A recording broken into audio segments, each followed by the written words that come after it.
Artayctes is a historical figure described in Herodotus' other histories. Artayctes, the son of Cheresmis, was a Persian general who commanded the Macronesian Mosinisia forces in the army of Xerxes during the Second Persian invasion of Greece. During that period, Artayctes was also a tyrant in Sestos, where he was captured and crucified by Athenian forces in 479 BC. Background: after the defeat of the Persian army in the Battle of Plataea and the Battle of Mycale, the remaining Persians and their allies made for Sestos, the strongest town in the Thracian Chersonesos. The Greek fleet sailed to the Hellespont to destroy the pontoon bridges placed there by the Persians when they had crossed from Asia Minor to Greece, but found that this had already been done. The Athenian army landed on the Thracian Chersonesos near Sestos and surrounded the city, of which Artayctes was governor. Artayctes' rule as governor of Sestos.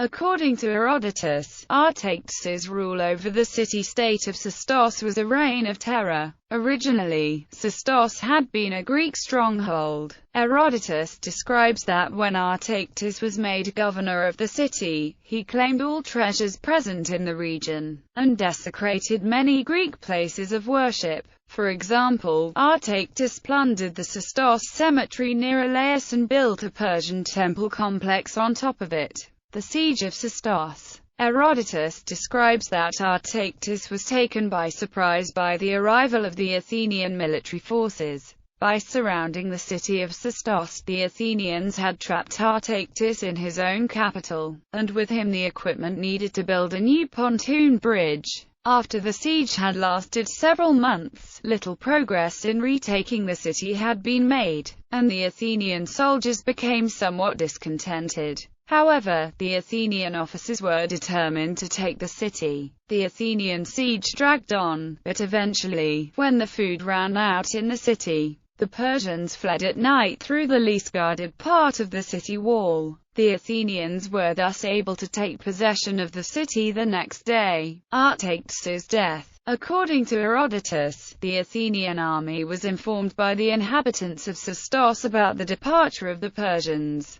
The Athenians subsequently pursued the Persians. They encountered Artayctes and his military unit near the river Gite. Most of Artayctes' men were killed in the subsequent battle. Artayctes, however, was captured and taken back to Sestos. Herodotus describes how Artayctes pleaded for his life and for the life of his son. He offered 100 talents to the gods and 200 to the Athenians if they would spare their lives. However, the Greek general Xanthippus was obliged to hand over Artayctes to the people of Elaeus, a town which Artayctes had plundered while governor of Sestos. Artayctes was then crucified by the people. While Artayctes was dying, he witnessed his son being stoned to death.